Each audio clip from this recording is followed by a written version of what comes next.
Assalamualaikum warahmatullahi wabarakatuh. Halo anak-anak, apa kabar kalian hari ini? Semoga kalian dalam keadaan sehat walafiat dan tentu saja tetap bersemangat meski belajar dari rumah.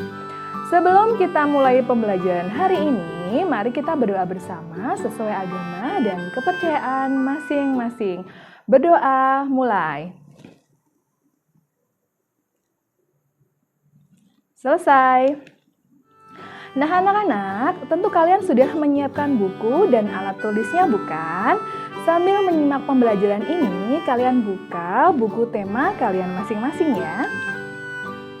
Hari ini kita akan belajar tema 8, daerah tempat tinggalku, subtema 1, lingkungan tempat tinggalku, pembelajaran 5 dan 6. Tujuan pembelajaran kali ini yang pertama, dengan kegiatan mengamati peta Indonesia, siswa mengetahui letak daerah tempat tinggalnya. Yang kedua, dengan kegiatan mengidentifikasi gambar anggota keluarga, siswa mengetahui keberagaman karakteristik individu berdasarkan gambar. Yang ketiga, dengan kegiatan mengamati gambar kegiatan anggota keluarga, siswa dapat menjelaskan karakteristik individu di dalam keluarga. Yang keempat, dengan kegiatan membaca teks cerita fiksi, siswa dapat mengetahui cerita rakyat pada suatu daerah dan mencermati tokoh-tokohnya. Kemudian yang kelima, dengan kegiatan mengidentifikasi tokoh-tokoh pada teks cerita fiksi, siswa dapat menjelaskan tokoh protagonis dan antagonis dalam teks cerita fiksi. Yang keenam, dengan kegiatan menyanyikan lagu daerah, siswa dapat menyanyikan lagu daerah dengan memperhatikan tempo dan tinggi rendah nada. Yang ketujuh, dengan kegiatan mengidentifikasi lagu daerah, siswa dapat mengetahui tempo dan tinggi rendah nada dari notasi angka lagu daerah. Dan yang kedelapan, dengan kegiatan menulis keadaan lingkungan tempat tinggalnya, siswa dapat menceritakan keadaan lingkungan tempat tinggalnya secara tertulis. Baik anak-anak, sekarang kalian buka buku tema kalian pada pembelajaran yang kelima. Indonesia merupakan negara kepulauan yang terdiri dari banyak pulau. Ada Pulau Sumatera, Jawa, Sulawesi, Kalimantan, dan masih banyak lagi. Apakah kalian tahu Pulau Sumatera? Pasti tahu ya. Pulau Sumatera itu terletak di bagian kiri Pulau Jawa kalau kita lihat dari peta Indonesia. Nah, gambar pulaunya seperti ini beserta petanya ya. Silakan anak-anak lihat. Baik. Nah, anak-anak, sekarang kalian coba lingkari di mana ya daerah Jambi? Sudah ketemu? Oke, sudah ya. Berikutnya coba dilingkari daerah Medan. Sudah ketemu? Oke, baik. Nah, anak-anak, sekarang coba kalian carilah gambar peta Indonesia, kemudian kalian coba lingkarilah di manakah letak daerah tempat tinggalmu. Kalau kita berarti di Pulau Jawa ya. Kalian coba cek di mana ya kita tinggal. Coba kalian lihat di layar sebelah. Oke, sudah ketemu? Oh, pasti sudah ya. Nah, anak-anak, Indonesia yang terdiri dari banyak pulau tentunya memiliki banyak suku bangsa. Ciri fisik dari masing-masing juga berbeda-beda. Apa saja yang termasuk ciri fisik? Coba anak-anak bisa menyebutkan tidak? Oke, ciri fisik itu berarti yang dapat kita lihat langsung, seperti warna rambut, lalu postur tubuh, warna mata, dan lain sebagainya. Nah, coba anak-anak amati gambar berikut ini. Identifikasilah keragaman karakteristik individu pada gambar tersebut dan kalian coba tuliskan hasilnya pada buku kalian. Kalian amati di situ ada gambar 8 orang ya dengan ciri fisik yang berbeda-beda. Lalu kalian tuliskan yang satu dan yang lain bedanya apa ya? Bisa ya anak-anak ya? Nah, pada pembelajaran sebelumnya, kamu telah mempelajari tentang keragaman karakteristik individu. Kamu telah mempelajari karakteristik individu yang berupa keragaman fisik dan keragaman di lingkungan keluarga. Sekarang, mari kita pelajari keragaman sifat individu. Apa saja sifat individu yang telah kamu ketahui? Untuk mempelajari keragaman sifat, kita harus mengamati keseharian atau kebiasaan dari masing-masing individu tersebut. Nah, ini ada tugas, anak-anak tugas yang pertama, coba mengamati gambar berikut. Nah, identifikasilah keragaman sifat individu berdasarkan gambar-gambar tersebut.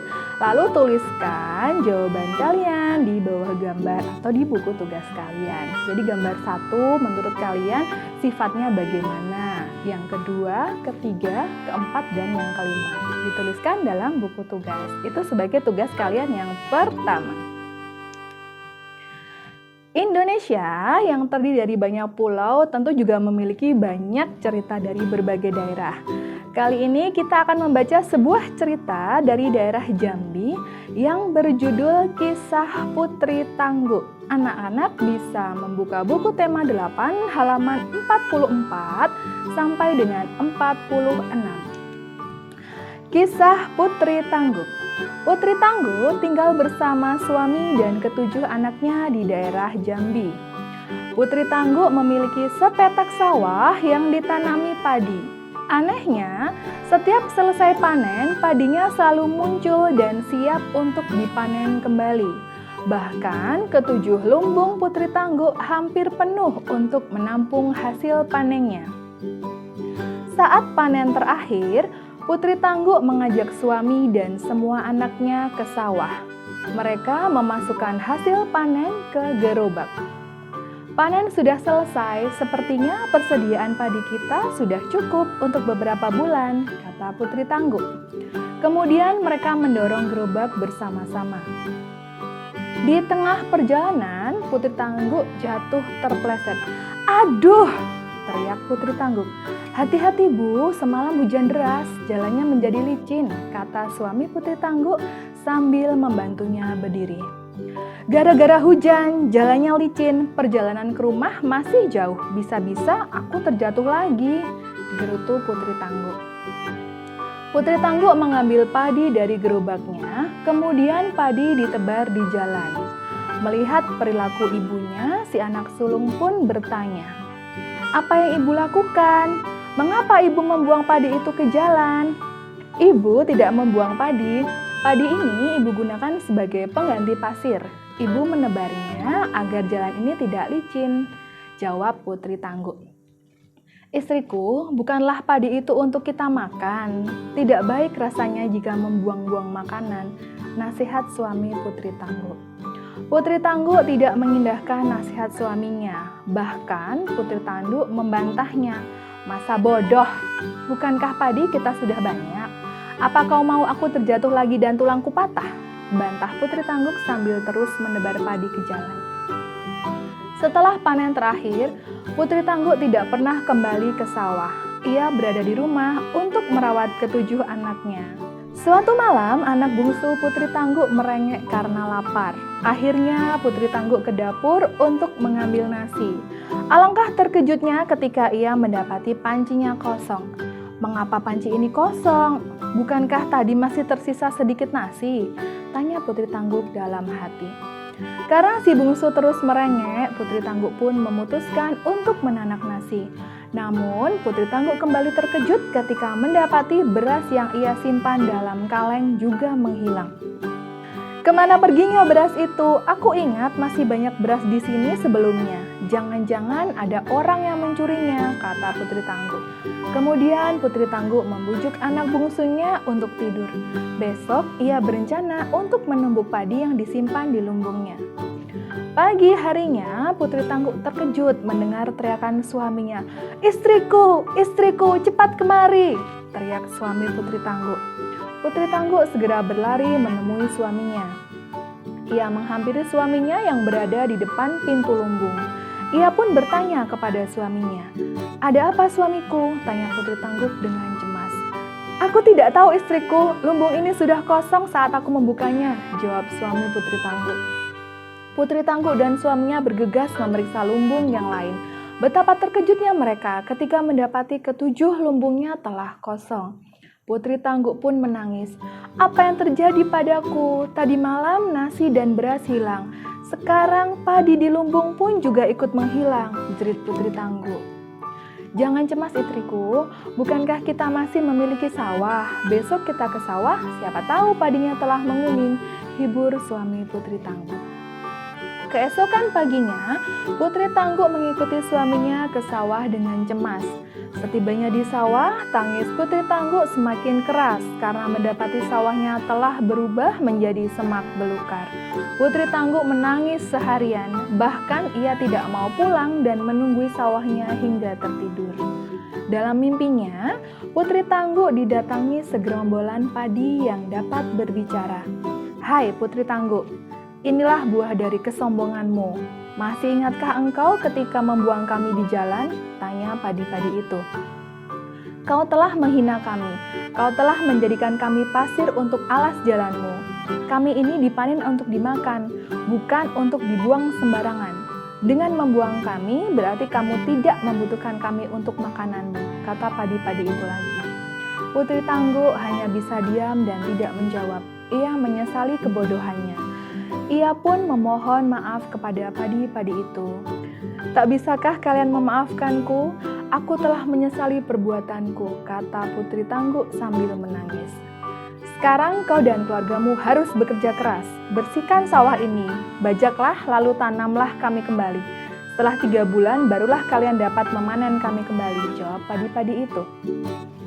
Ketika Putri Tangguh ingin menjawab, ia tersentak bangun dari tidurnya. Putri Tangguh pun kembali pulang, kemudian ia menceritakan mimpinya kepada suaminya. Keesokan harinya, keluarga Putri Tangguh bergotong royong membersihkan sawah dan menanam padi. Ia dan keluarganya merawat sawah dan menjaga padinya dengan baik. Mereka menunggu dengan sabar hingga padi yang mereka tanam siap dipanen. Putri Tangguh juga berjanji tidak akan menyia-nyiakan sebutir padi pun hasil panen dari sawahnya. Nah, begitu ya anak-anak ya cerita tentang Putri Tangguh. Di dalam sebuah cerita itu terdapat tokoh yang bersifat baik hati. Nah, tokoh tersebut disebut apa anak-anak? Ada yang tahu? Ya, tokoh protagonis. Ada pula tokoh yang bersifat jahat. Kalau yang jahat apa namanya anak-anak? Iya, tokoh yang jahat disebut dengan tokoh antagonis. Nah, coba sekarang tahukah kalian siapa tokoh protagonis dan tokoh antagonis pada cerita Putri Tangguh? Pasti sudah tahu ya. Nah, untuk tugas kalian yang kedua, itu jawablah pertanyaan berikut berdasarkan cerita yang berjudul Kisah Putri Tangguh. Tugasnya yang ini ya anak-anak ya. Bisa juga dicek di buku tema kalian. Jadi kalian menjawabnya harus sesuai dengan cerita yang tadi Ibu bacakan. Bisa ya? Pasti bisa. Nah anak-anak, setelah tadi kita membaca dongeng Kisah Putri Tangguh dari Jambi, sekarang kita akan mempelajari lagu dari Jambi yang berjudul Injit-Injit Semut. Anak-anak bisa mendengarkan sambil menyimak liriknya di buku tema masing-masing ya.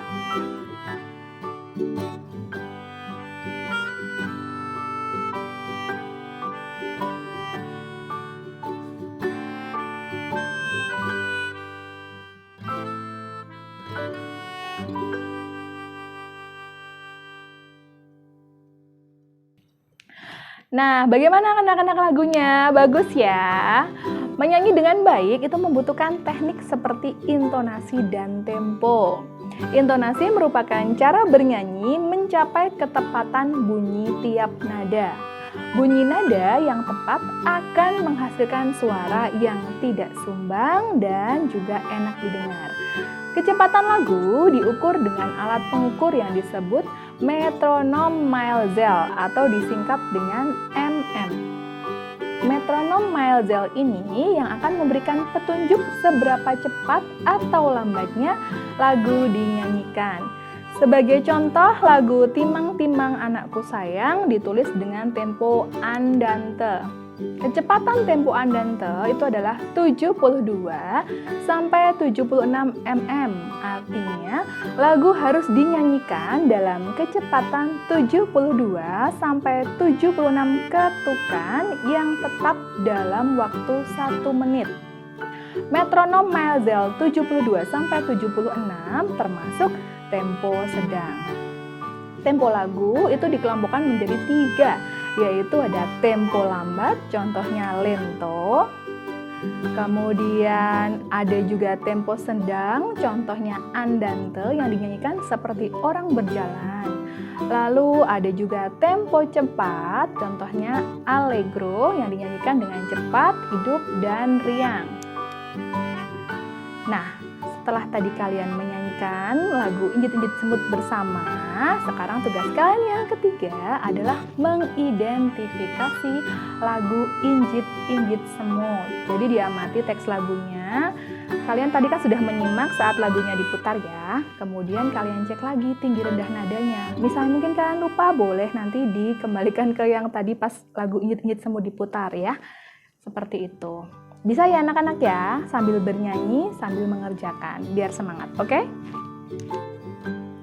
Nah anak-anak, untuk pembelajaran yang kelima cukup sampai di sini. Sekarang kita akan ke pembelajaran yang keenam. Coba kalian lihat buku tema kalian, ada gambar anak perempuan menggunakan baju merah. Dan dia berbicara, aku tinggal di Jakarta. Jakarta adalah ibu kota negara Republik Indonesia. Apa kamu tahu cerita rakyat dan lagu daerah yang berasal dari Jakarta? Ayo kita cari tahu. Nah, itu adalah gambar dari Lani. Lani merupakan keturunan Tionghoa. Lani dan keluarganya tinggal di Jakarta. Sebagai ibu kota negara, tentu lingkungan tempat tinggal Lani padat penduduknya. Sebagian besar warga yang tinggal di Jakarta merupakan transmigran dari berbagai pulau di Indonesia. Mereka bekerja dan menetap di Jakarta. Selain penduduknya yang padat, di lingkungan tempat tinggal Lani juga terdapat gedung-gedung bertingkat. Gedung-gedung itu merupakan pusat pemerintahan dan pusat kegiatan penduduk, baik dalam bidang politik, ekonomi, sosial, maupun budaya. Nah, sekarang coba kalian tugas yang keempat, menceritakan bagaimana keadaan lingkungan tempat tinggal kalian. Seperti Lani tadi diceritakan kondisi lingkungannya bagaimana, kemudian penduduknya bagaimana. Ditulis ya anak-anak di buku kalian, nanti dikirimkan pada ibu atau bapak guru kalian di sekolah. Bisa ya, kan tinggal mengamati keadaan sekitar saja, begitu ya.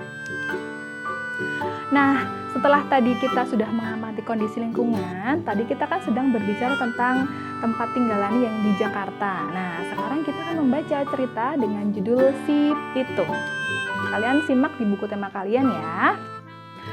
Si Pitung. Suatu sore, Si Pitung melihat kelakuan anak buah Babah Lim yang sewenang-wenang. Babah Lim adalah tuan tanah di daerah tempat tinggal Si Pitung. Dia dan anak buahnya sering merampas harta rakyat dan menarik pajak tinggi. Sebagian hasil rampasan itu diberikan kepada pemerintah Belanda. Si Pitung bertekad untuk melawan anak buah Babah Lim. Kemudian dia berguru kepada Haji Naipin, seorang ulama yang juga pandai ilmu bela diri. Si Pitung cepat menguasai semua ilmu yang diajarkan oleh Haji Naipin. Pitung, gunakan ilmu yang kuberikan untuk membela orang-orang yang tertindas. Jangan sekali-kali kau gunakan ilmumu ini untuk menindas orang lain. Pesan Haji Naipin. Sekarang si Pitung sudah siap melawan anak buah Babah Lim. Dia menghentikan ulah anak buah Babah Lim yang sedang merampas harta rakyat jelata. Hei anak muda, siapa kau? Beraninya menghentikan kami? Tanya salah satu anak buah Babah Lim. Kalian tak perlu tahu siapa aku. Yang jelas, aku akan menghentikan ulah kalian selamanya, jawab si Pitung. Anak buah Babah Lim menyerang si Pitung, namun si Pitung bisa mengalahkan mereka semua. Sejak saat itu, nama si Pitung terkenal di kalangan penduduk. Si Pitung memutuskan untuk mengabdikan hidupnya pada rakyat jelata. Dia bertekad untuk mengambil kembali apa yang sudah dicuri oleh tuan tanah dan mengembalikannya kepada rakyat. Dia mengajak beberapa temannya untuk bergabung dengannya. Kelakuan si pitung ini tentu tidak disukai oleh tuan tanah dan juga pemerintah Belanda. Mereka mengeluarkan perintah untuk menangkap si pitung. Namun, si pitung amat cerdik. Dia selalu berpindah tempat sehingga pemerintah Belanda dan juga tuan tanah tidak bisa menangkapnya. Karena kesal, pemerintah Belanda menggunakan cara licik. Mereka menangkap Pak Piun, ayah si pitung, dan Haji Naipin. Salah satu pejabat pemerintah Belanda yang bernama Southhen mengumumkan bahwa jika si pitung tak menyerah, Pak Piun dan Haji Naipin akan dihukum. Si pitung mendengar berita tentang penangkapan ayah dan gurunya itu. Kemudian dia mengajak Southhen dan menyerahkan diri. Dia tak mau ayah dan gurunya menderita. Pitung, kau telah merasakan banyak orang dengan kelakuanmu itu. Untuk itu kau harus dihukum tembak, kata Southhen. Kau tidak keliru, bukankah kau dan tuan tanah itu yang meresahkan orang banyak? Aku tidak takut dengan ancamanmu, jawab si pitung. Southhen benar-benar melaksanakan ancamannya. Si pitung dihukum tembak. Hidup si pitung berakhir di ujung peluru, namun kisah kepahlawanannya tetap dikenang. Si pitung, si pahlawan rakyat jelata. Nah, mungkin dari kalian sudah banyak yang tahu ya, karena ada juga untuk film Si Pitung ini kan difilmkan juga. Mungkin kalian ada yang sudah menonton. Nah, anak-anak, setelah tadi Yumita bacakan cerita Si Pitung, sekarang coba kalian identifikasi cerita Si Pitung dengan menjawab soal-soal berikut. Ini adalah sebagai tugas kalian yang kelima. Bisa ya, dibaca lagi yang tadi sudah Yumita bacakan, lalu dijawab soalnya satu persatu. Jangan lupa harus sesuai dengan bacaan Si Pitung. Begitu ya. Baik anak-anak, setelah kita membaca kisah Si Pitung tadi, sekarang kita akan mendengarkan lagu dari Jakarta, yaitu lagu Kicir-Kicir. Anak-anak bisa mendengarkan sambil menyimak liriknya di buku tema masing-masing ya.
anak-anak, bagaimana untuk lagunya? Bagus ya lagu Kicir-Kicir? Nah, tugas kalian yang keenam setelah kalian mendengarkan lagu Kicir-Kicir adalah mengidentifikasi lagu Kicir-Kicir. Jadi bagaimana temponya, lalu notasi angkanya, kalian kerjakan di buku kalian masing-masing dan nanti dikumpulkan pada Bapak atau Ibu guru kalian di sekolah. Begitu ya. Bisa ya anak-anak ya? Nah anak-anak, Bumita rasa sudah cukup pembelajaran ke-5 yang ke-6 untuk tema 8 sub tema 1 hari ini. Nah anak-anak, apa saja yang kita pelajari hari ini? Yang pertama, setelah mengamati peta Indonesia, kalian mengetahui letak daerah tempat tinggal kalian. Yang kedua, setelah mengidentifikasi gambar anggota keluarga, kalian bisa mengetahui keberagaman karakteristik individu berdasarkan gambar. Yang ketiga, setelah mengamati gambar kegiatan anggota keluarga, kalian dapat menjelaskan karakteristik individu di dalam keluarga.